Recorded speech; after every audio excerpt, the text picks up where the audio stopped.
Hello students, good evening, नमस्कार। मैं Ravindra Kumar Angira academy पर आप सभी का स्वागत करता हूं। चलिए आज फिर मैं आपके लिए लेके आया हूं नेक्स्ट लेक्चर। और आज का जो लेक्चर है ये क्लास 6 का ही लेक्चर है। क्लास 6 के अंदर हम 5th वर्कशीट सोल्व कर रहे हैं। 5th वर्कशीट के हम 4 क्वेश्चन तक सोल्व कर चुके हैं।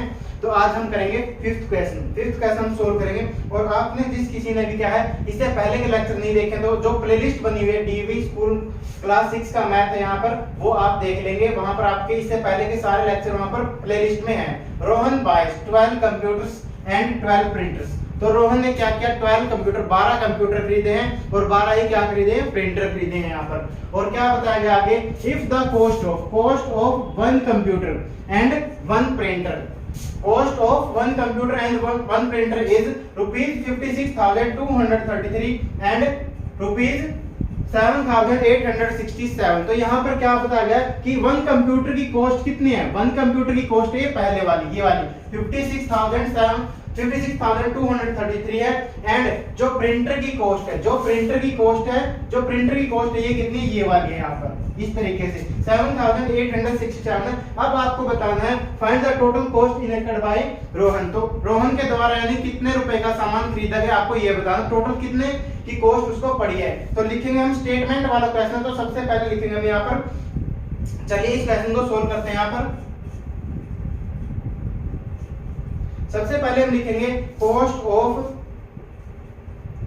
1 computer, cost of 1 computer.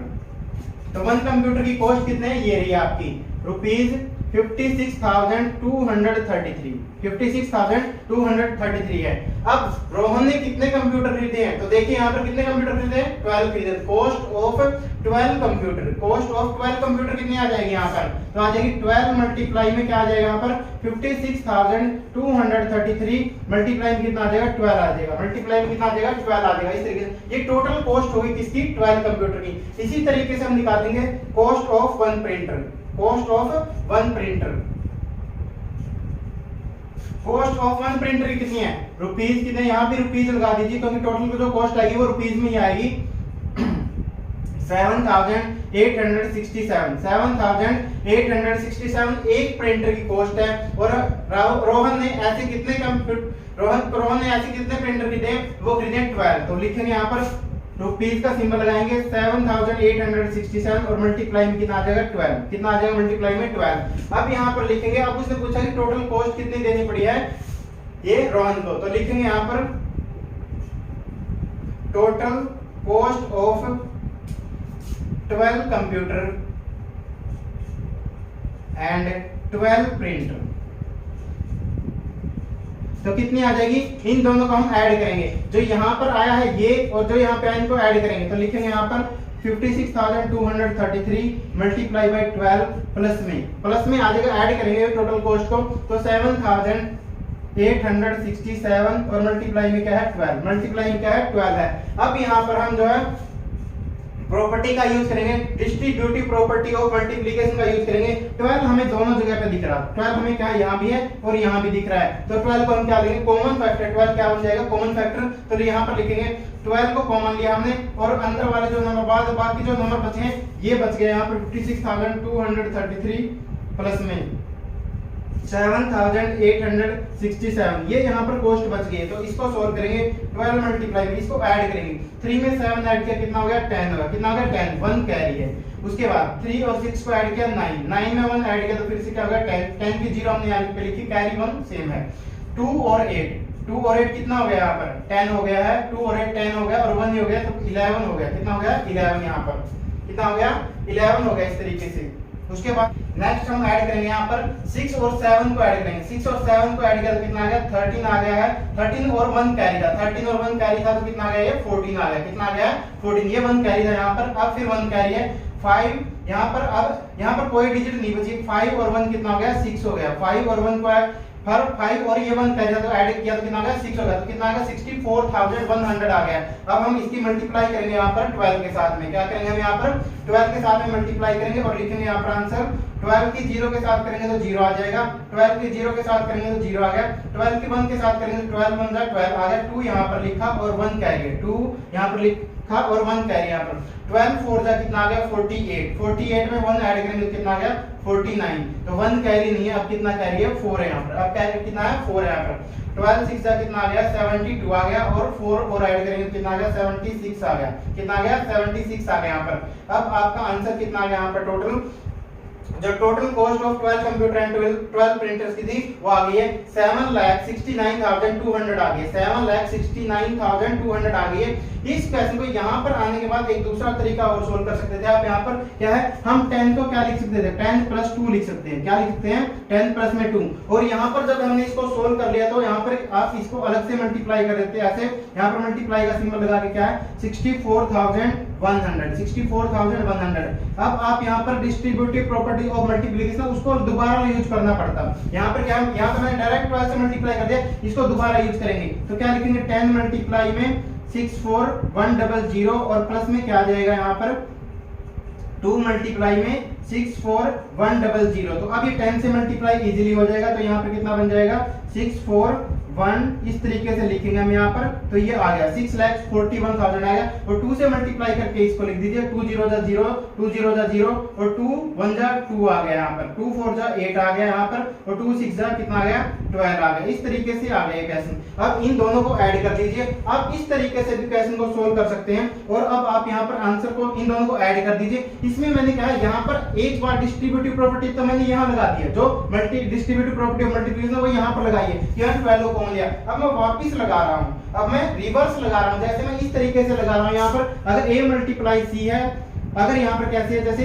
a plus b है और मल्टीप्लाई में क्या है c है, तो मैंने क्या किया है इसको यानी कि ब्रेक कर लिया, इसको क्या कर लिया ब्रेक कर लिया। तो किस तरीके से ब्रेक कर लिया, a मल्टीप्लाई c प्लस में b मल्टीप्लाई में c, इस तरीके से ब्रेक कर लिया यहाँ पर। तो मैंने इस 12 को मैं क्या लिख सकता हूँ 10 प्लस 2 लिख सकता हूँ, इस 12 को मैं क्या लिख सकता हूँ 10 प्लस 2 लिख सकता हूँ इस तरीके से। तो इस तरीके से मैंने सोल्व किया। अब 0 के अंदर 0 ऐड कीजिए, 0 के अंदर 0 ऐड करेंगे तो 0 लिखिए यहाँ पर, 0 के अंदर 0 ऐड किया फिर से 0 आ गया, 0 के अंदर 2 ऐड करेंगे तो क्या आ जाएगा 2 आ जाएगा, 1 और 8 को ऐड करेंगे तो कितना 9 आ गया है, 4 और 2 को ऐड करेंगे तो कितना आ गया 6 आ गया है, और 6 और 1 को ऐड करेंगे कितना आ गया 7 आ गया। इस तरीके से दोनों तरीके से आंसर क्या आएगा सेम आएगा, दोनों तरीके से क्या आएगा सेम आंसर आएगा। अगर आपको 12 की टेबल आती तो आप डायरेक्ट भी कर सकते थे, नहीं तो आप इस प्रॉपर्टी का यूज दोबारा से कर सकते थे जो मैंने यहाँ पर आपको समझाई है। इस तरीके से आपका मैंने 2 तरीके से बताए। ये सेकंड मेथड है, ये क्या है सेकंड मेथड है जो कैलकुलेशन का मैंने बताया। जो डिस्ट्रीब्यूटिव प्रॉपर्टी हमने यहाँ पर अब 2 बार लगाएंगे, अगर ऐसे सोल्व करेंगे तो, अगर ऐसे करेंगे तो सिर्फ एक बार लगाएंगे, सिर्फ 12 कॉमन लिया है। अब ये क्वेश्चन आपका कंप्लीट हो गया, इसका स्क्रीनशॉट लेना तो ले लीजिए। उम्मीद है आप लोगों ने स्क्रीनशॉट ले लिया होगा। चलिए चलते हैं क्वेश्चन नंबर 6 पर। चलिए क्वेश्चन 6 को सोल्व करते हैं अभी यहाँ पर। तो क्वेश्चन नंबर 6 में क्या बोला गया, in a school the monthly fee of a child is 497 if there are 2,983 student in a school, find the total fee collected in a month. तो ये आपको स्टेटमेंट दी गई है। स्टेटमेंट में क्या बोला गया चलिए समझते हैं। स्टेटमेंट में बोला गया कि किसी स्कूल के अंदर मंथली फीस है जो एक बच्चे की वो कितनी है 497 रुपए है, 497 रुपए है। और क्या बोला गया अगर स्कूल के अंदर 2,983 बच्चे हैं, अगर स्कूल के अंदर कितना है 2,983 बच्चे हैं, तो आपको ये बताना है कि टोटल फीस स्कूल ने कितनी कलेक्ट की है एक महीने के अंदर। टोटल फीस जो कलेक्ट की है स्कूल ने वो कितनी की गई है, तो ये यहाँ पर कहना चाहता है। अगर एक बच्चे ने इतनी फीस दी है तो इतनी बच्चे कितनी फीस देंगे, तो क्या करेंगे मल्टीप्लाई करेंगे। क्या करेंगे हम मल्टीप्लाई करेंगे। तो चलिए क्वेश्चन को सोल्व करते हैं। यहाँ पर तो लिखेंगे monthly fee of one child, यहां पर लिखिए इन ए स्कूल लिखिए। In a school monthly fee of one child कितनी है, इक्वल टू लिखेंगे रुपीज 497। रुपीज कितनी है 497 यहाँ पर। तो अगला लिखेंगे in a school monthly fee of, कितने बच्चे आ गए हैं 2,983 चाइल्ड है, तो इनकी फीस कितनी होगी यहाँ पर। तो क्या करेंगे हम रुपीज 497 क्या करेंगे, मल्टीप्लाई करेंगे कितने से, 2983 से, 2983 से हम क्या करेंगे, मल्टीप्लाई करेंगे हम यहाँ पर।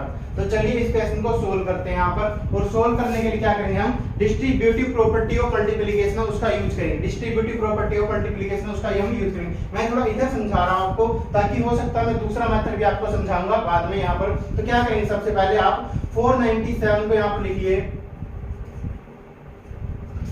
यहां पर हम लास्ट में अब लाइन लिखेंगे, टोटल फीस यहां पर लिखेंगे, total fee collected by school, collected, एक मिनट रुकिए, एक collected by school, collected by school यहां पर तो कितनी हो गई है, ये हुई है, ये यहाँ पर लिखेंगे 497 मल्टीप्लाई में 2983 यहाँ पर। तो इस तरीके से आ गया। वैसे सेम ही लाइन यहाँ पर भी लिखी थी, पर कोई बात नहीं, लिख दिया तो एक बार लिख दिए। तो 497 को आप क्या लिख सकते हो, 497 को क्या हम ऐसे लिख सकते हैं, 500 - 3 क्या लिख सकते हैं, नहीं लिख सकते हैं, क्योंकि हम कौन सी प्रॉपर्टी का यूज करने जा रहे हैं, डिस्ट्रीब्यूटिव प्रॉपर्टी ऑफ मल्टीप्लिकेशन का हम यूज करने जा रहे हैं, और वो यही कहती है कि अपने नजदीकी जीरो को में इसको ब्रेक करो। तो 500 - 3 लिखेंगे, और अगले को नंबर को हम लिखेंगे सेम लिखेंगे 2983 लिखेंगे, इसको 2983 लिखेंगे। अब क्या करेंगे, इसकी मल्टीप्लाई 500 के साथ भी होगी, तो 500 मल्टीप्लाई में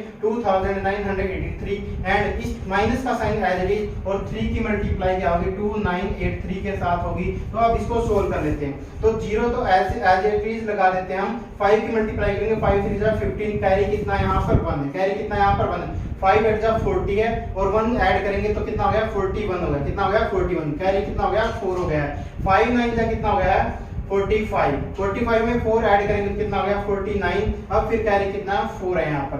अब 5 2 10 है, 10 में 4 ऐड करेंगे तो कितना आ गया 14 आ गया, कितना आ गया 14 यहाँ पर। इस तरीके से चलिए अब इसको क्या करेंगे, सब्ट्रैक्ट करेंगे, 3 3 जा कितना हो गया 9 हो गया है, 3 8 जा 24 का 4 यहाँ पर लिखा, कैरी कितना है 2 है यहाँ पर, 3 9 जा 27 में 2 ऐड करेंगे तो कितना 29 यहाँ हो गया, और कैरी फिर से 2 है, 3 2 जा 6 में 2 ऐड करेंगे तो कितना आ गया 8 आया, कितना आ गया 8 आ गया यहाँ पर। अब हम क्या करेंगे, इस नंबर में से ये नंबर सब्ट्रैक्ट करेंगे। तो चलिए सब्ट्रैक्ट करते हैं।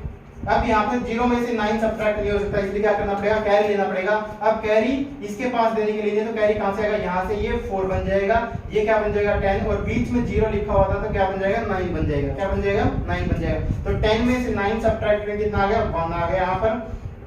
उसके बाद 9 में से 4 सब्ट्रैक्ट किया कितना आ गया 5 आ गया है। 4 में से 9 सब्ट्रैक्ट नहीं हो सकता, 4 में से क्या है 9 सब्ट्रैक्ट नहीं हो सकता, इसलिए क्या लेंगे, कैरी लेंगे। कैरी अब की बार कहां से आएगा, यहाँ से, ये 0 बन जाएगा, और ये क्या बन जाएगा 14, क्या बन जाएगा 14। तो 14 में से 9 सब्ट्रैक्ट किया तो कितना आ गया 5 आ गया है, कितना आ गया 5 आ गया है। और उसके बाद यहाँ पर फिर 0 में से 8 सब्ट्रैक्ट नहीं हो सकता, और जब 0 में से 8 सब्ट्रैक्ट नहीं हो सकता तो कैरी लेंगे फिर से, तो क्या करेंगे, ये 8 बन गया, और ये कितना बन गया 10 में से 8 गया तो कितना हो गया 2 हो गया, कितना हो गया 2 हो गया।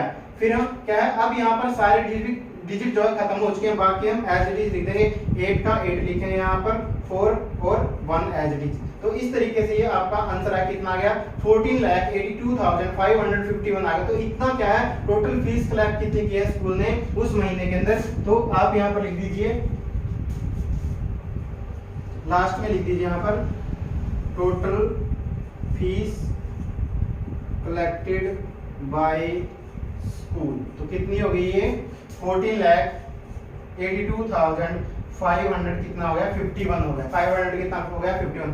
अब आप सोचेंगे क्या सर हम इस नंबर को ब्रेक नहीं कर सकते थे ऐसे, इस नंबर को भी आप ब्रेक कर सकते थे। अगर मैं ब्रेक करके यहाँ पर दिखा रहा हूँ, ये पहला मेथड है, ये पहला मेथड है, क्योंकि 5 क्या है, यहाँ पर 5 की मल्टीप्लिकेशन इजी थी, लेकिन यहाँ पर क्या 17 आएगा, क्या आएगा, थोड़ी सी प्रॉब्लम हो सकती है कैलकुलेट करते हुए, अगर नहीं तो आप खुद कैलकुलेट करना। तो 497 को तो एज इट इज रखिए अब की बारी, और क्या करेंगे यहाँ पर इसको ब्रेक करेंगे। तो ये कितना है, ये नंबर है 3000 माइनस में 70, 3000 माइनस में क्या है 70 है, इस तरीके से है। तो अब की बार आप क्या करेंगे, 497 की मल्टीप्लाई इसके साथ करेंगे, 497 मल्टीप्लाई में कितना 3000, और माइनस में कितना आ जाएगा 497 मल्टीप्लाई में कितना आ जाएगा 17। इस तरीके से भी आप इसको सोल्व कर सकते हैं। ये मेथड क्या है 2 है, ये मेथड क्या है 2 है, जो उधर लिखा मैंने वो मेथड 2 है, और ये क्या मेथड 1 है। इस तरीके से भी आपका आंसर क्या आएगा, सेम ही आने वाला है।